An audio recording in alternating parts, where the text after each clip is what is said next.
he's the kind of guy, well, I don't know, Danny Friedman became a judge. I guess Spritzer didn't, he stayed as the law professor. Posner became a judge. Anyhow, a lot of people in the SG's office became judges. Not everybody, some went on, quote, merely to highly successful academic or practice careers. Why did Elman never become a judge?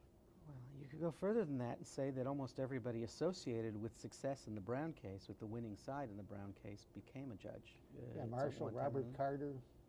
Motley. I mean, you know, a couple of reasons, at least three reasons. One is Frankfurter, and probably principally Frankfurter, had a stroke, 1961. Even from his hospital bedroom, Frankfurter was trying to get Phil a district court judgeship. But Frankfurter's power and influence had waned at that point. Okay, so what was reason number two? Reason number two is that the gradualist remedy had become a bit of a liability, being associated with having created that gradualist remedy and having alienated the same groups that should have supported him or would have supported him otherwise. That was a huge liability as well. And the third is the actual hostility, perhaps because he was terribly acerbic, the hostility of people who were in a position at this point to recommend him or not to. Earl Warren, for example. So his widow, Ella, asked me that question when I saw her when the book was... Who did? When the book debuted, Phil's wife, Ella, asked me the question that you asked me.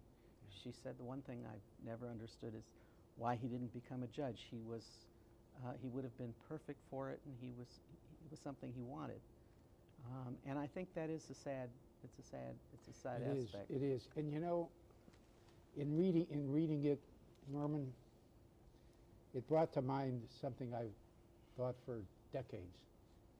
Doesn't apply to me, but I've thought it for decades. There is such a thing as being too smart for your own good. People who are too smart,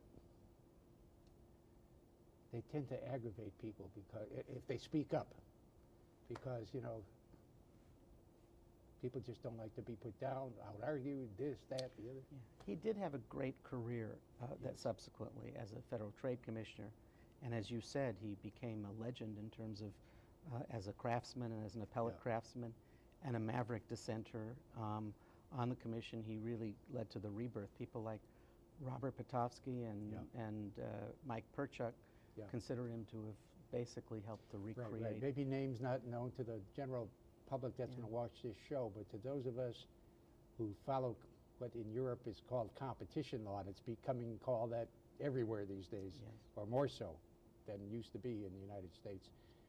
These are very well-known names and very well-known people. This excerpt is brought to you by the Massachusetts School of Law, a leader of reform in legal education and a leader in multimedia education for the public. To view the full interview and for a full listing of MSL's programs, log on to mslaw.edu.